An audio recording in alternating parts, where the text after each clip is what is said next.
Hello, dosto. My name is Deepak, and I'm a tax code advisor. So, those of you guys who already know me, I love to help people save taxes, and that is exactly what I'm going to do today. I'm going to be sharing some year-end tax strategies for you. These are some of the must-do tax strategies. That means if you don't already have these in place, chances are you're paying significantly more in taxes. This should be applicable to anyone who has investment real estate. Maybe you are running short-term rental, maybe you have a long-term rental, maybe you have some sort of side hustle, maybe you're providing some training, coaching, maybe you're selling some products, providing some sort of services, and you're earning decent amount of money out of it. I think these strategies going to be specifically helpful for you. Or maybe you're thinking about setting up a business in 2025 and you want to you want to start that on the right foot, and you want to make sure that you get the most tax advantage treatment. Then this is a video for you. All right, so let's get started. Number one, a lot of you guys probably set up an LLC this year, maybe for real estate purposes, maybe for business purposes. And some of you guys are perhaps only sole proprietor. You did not really bother setting up an entity to begin with. So those of you guys who did not set up an entity to begin with, I will strongly urge you to look into setting up an entity. One of the advantage of setting up an entity is that they live forever. They're not limited by you. Let's say if you're a sole proprietor and something happens to you tomorrow, what happens to your business? How are your kids, your spouse are going to take over that business? How are they going to continue that business? So those are some of the challenges with being sole proprietor versus if you are S-Corp, C-Corp, or LLC. At the bare minimum, that business will exist after you. And then there's many other steps there, but that's a step number one. You got to do that. Number two, once you set up an entity, then you are entitled to, for example, hold board meetings. You're entitled to set up board of advisors, and that gives you a lot of additional write-ups that you are probably not using right now. So that's another reason. Number third, it earns you more credibility in front of people. So that's another reason I would suggest you to set up an entity. But at this point, I will assume that you already have some sort of entity and you made some good money. Maybe you made $30,000, $40,000, $100,000 net out of that business. And when I say net, I mean after paying off all your expenses. So maybe you earn $100,000, $200,000 in your business, and you had some expenses, maybe 50,000 in payroll, or for your travel, for your products, or some subscriptions you bought, your car, your many other expenses that you might have in that business. So after taking care of all of those, you ended up with some income in your pocket. And as long as that income is over $30,000, I think you will probably going to benefit by setting up an S corp. So if you had some income and you did not upgrade yourself to an S corp just yet, then we need to work on it ASAP. One of the problems you will run into is if you try to do an upgrade by default, that request will get rejected. Why? Because you're supposed to make these selections, when you set up the entity to begin with. And now, let's say if you set up an entity in the beginning of the year, now it's the end of the year, IRS goes like, "What are you talking about? Why do you want me to change all of a sudden?" So we need to send a special letter with special wording on it to let IRS know why we want to change that. So is it possible to go back and change it? Absolutely, but you got to do it right. That's number one. Number two, sometimes I will see clients, even set up a letter or they talk to IRS and IRS doesn't recognize them in an S corp, and then next year they file the tax return and they don't really hear back from IRS year after year. Uh, Basically, what's happening is IRS is rejecting their tax returns. They're not accepting them, and clients think that they have already filed them. And 3 years, 4 years later, they start to get these nasty letters asking for interest and penalties, and this go crazy. So converting to an S corp, although it's a pretty straightforward process, but I have seen customers get in a lot of trouble just in that straightforward process. So we got to do it right. All right. Number two is running a payroll. Obviously, if you have an S corp, then you do need to run a payroll. So many times I'll see clients, oh, I have an S corp, but they are not running a payroll, and that is not good for an S corporation. So we do need to run a payroll. If you haven't done it for this year, then we need to look into, when did you earn the income for this year? How much income was there? And then we still need to run the payroll for fourth quarter of 2024. Another mistake I see typically with S corps is people don't account for some of the major tax breaks. So, for example, health insurance. If you have a health insurance, then make sure your S-Corp is paying for the health insurance. And if you pay for that health insurance through S-Corp, guess what? We get to take a deduction on it. Maybe you're contributing to a high deductible, maybe you have a high deductible insurance plan. And because of that, you also qualify for HSA. If you have an HSA plan, then we can use that as a tax deduction as well. So another common one that I see often find people missing. And then there are a lot of people who are earning good amount of money for years and years and years, and they have never set up 401k. Why? Because of different reasons. Some people just don't believe in 401k. They believe in buying gold, they believe in buying crypto, they believe in buying in real estate. So they go like, why should I set up a 401k plan? Because I don't want to buy stocks. I don't want to buy mutual funds. Well, guess what? It's okay. You can set up a 401k plan, and you can buy crypto, you can buy real estate, you can buy anything you like. You can even buy art if you want to. You can buy a gold brick, right? Or a silver brick, whatever it is that you believe in. And you can save it under your 401k account. Nobody is stopping you from doing all that. So that's a common answer I get. So obviously we got to set up that 401k in a certain way to be able to do that, but you are able to do that. So take advantage of that. Another reason I see people don't setting up a 401k account is people say, well, I don't want to do it because I don't want to take a deduction, you know, and that's okay. Why not put into 401k and convert into Roth?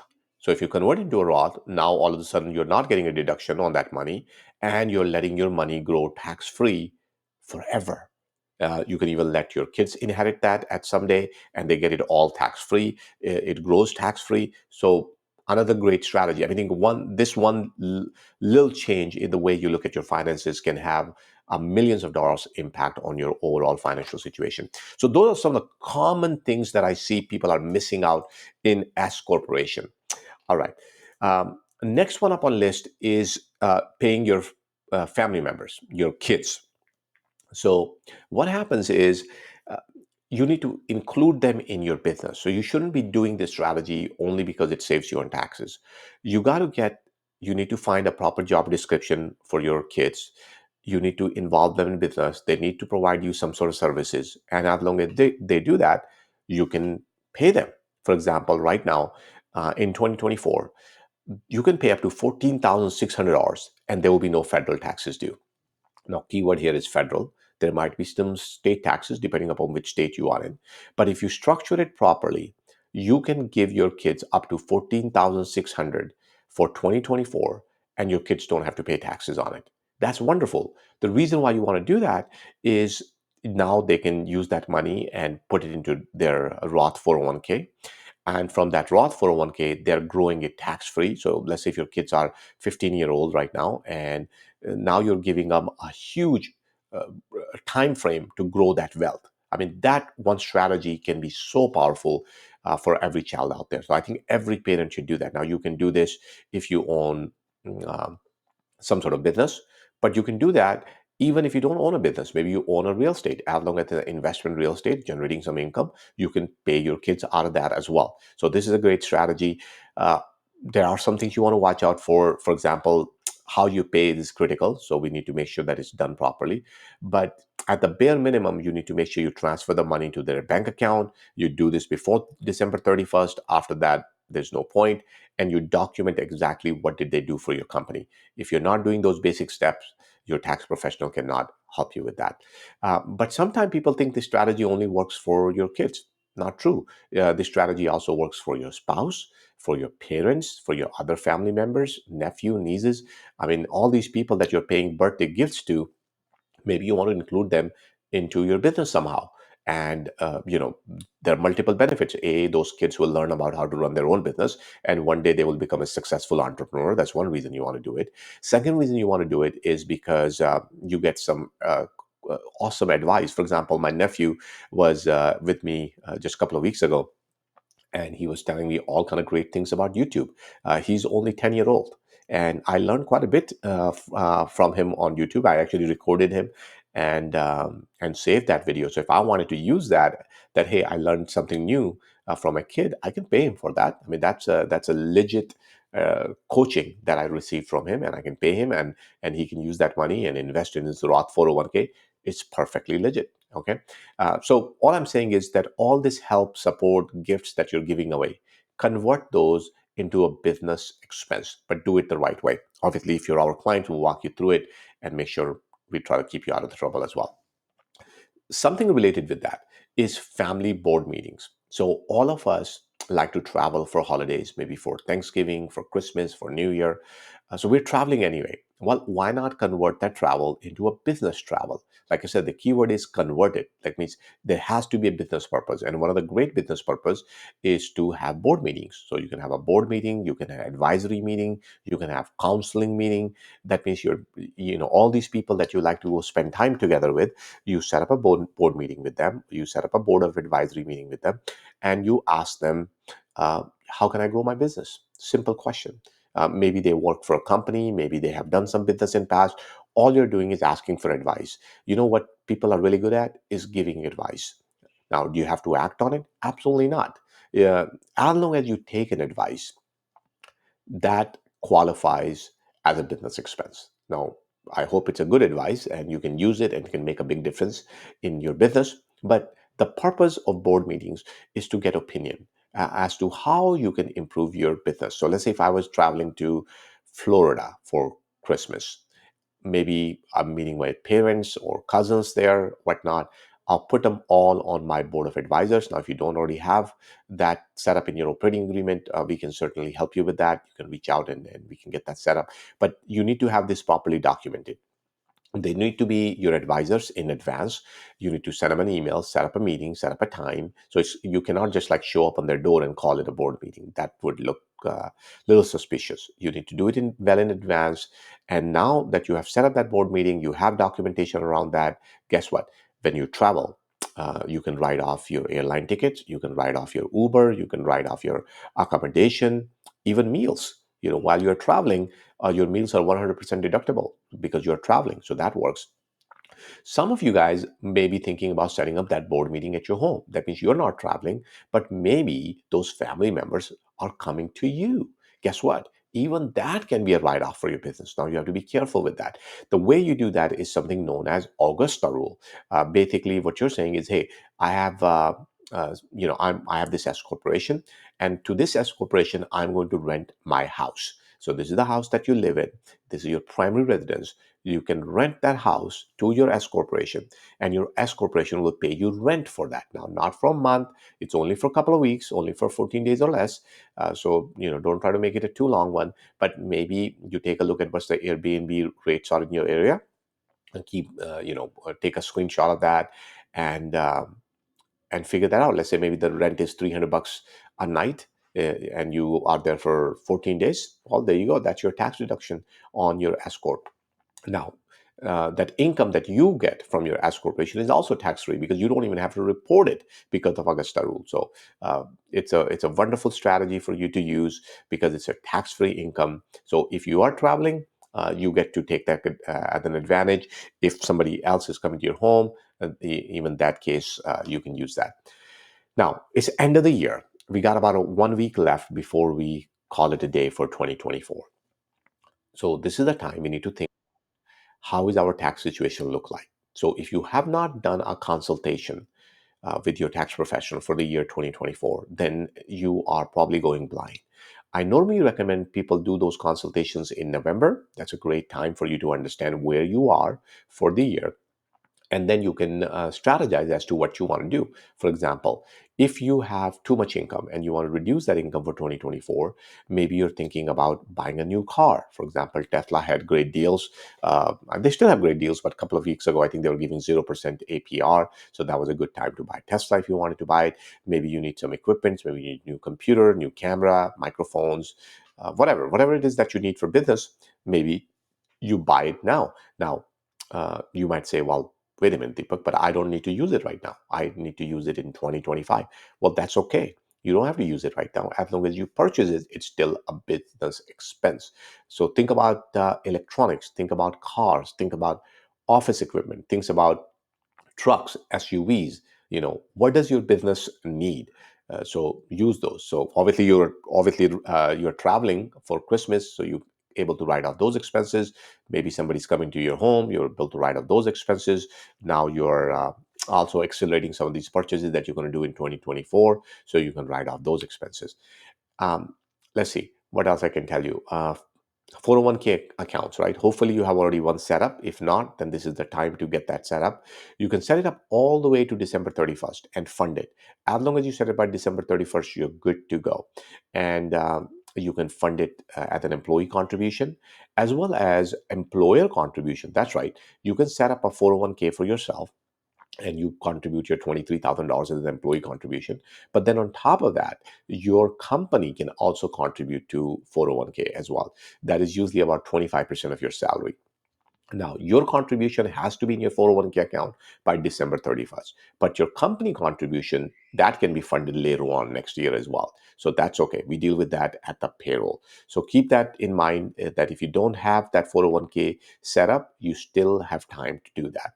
And related to this, what I started out this video with is the Roth 401k accounts, right? Or Roth IRA accounts. So we talked about how to involve your kids, spouses, parents, other family members. So think about setting up a Roth account for them as well. So if they don't already have it, there's no age limit on Roth. You can set it up at any time you want.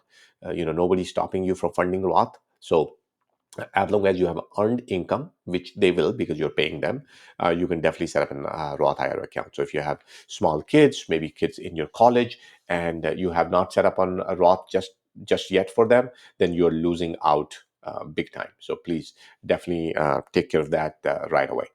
All right. Another common one that I see people miss is medical expenses.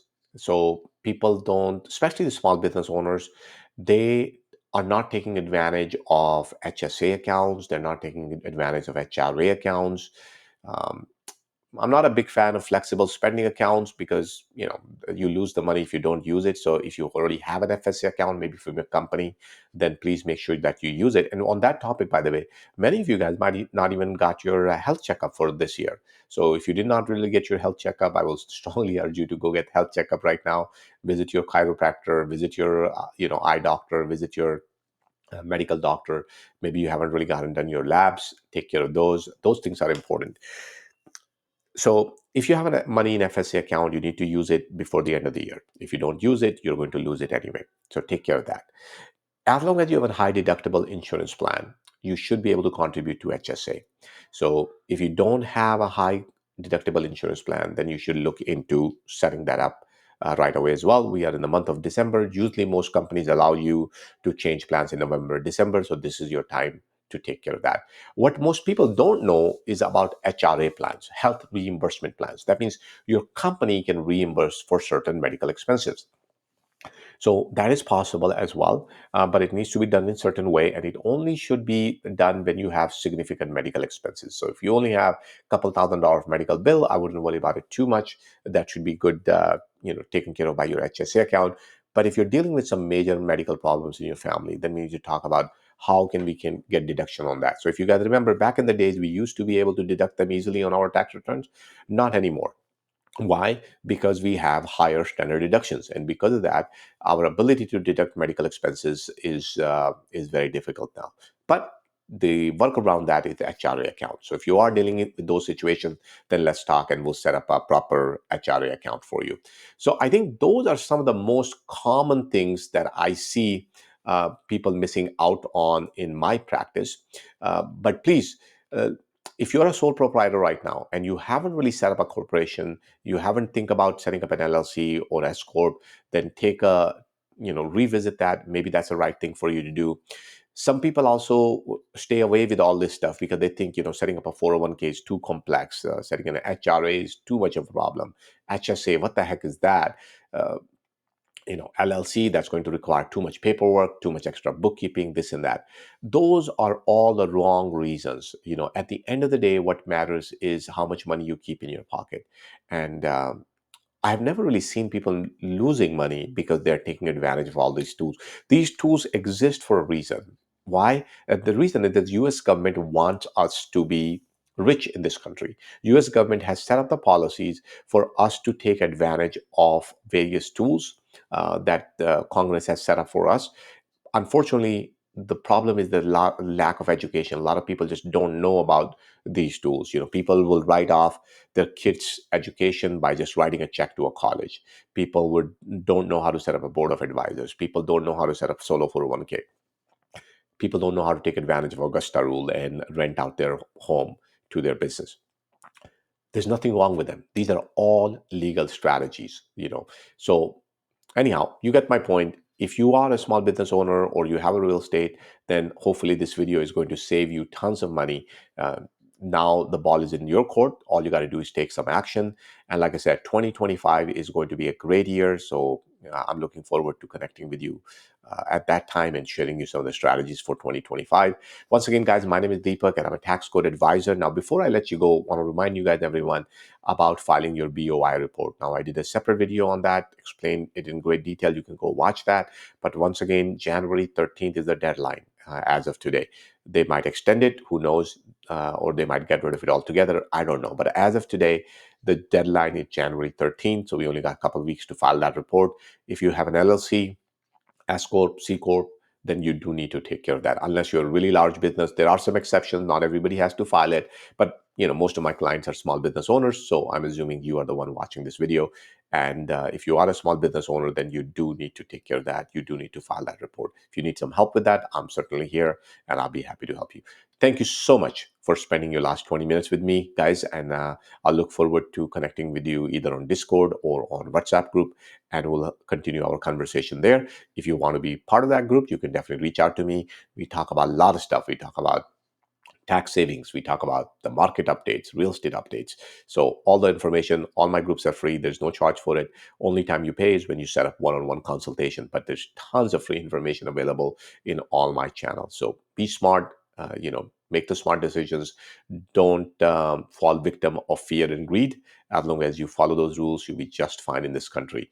We are so thankful, so grateful to be part of this wonderful ecosystem where there's an opportunity for everyone. Thank you so much, guys, for spending some time with me. I'll look forward to seeing you next time. Till then, have a wonderful day. Bye bye.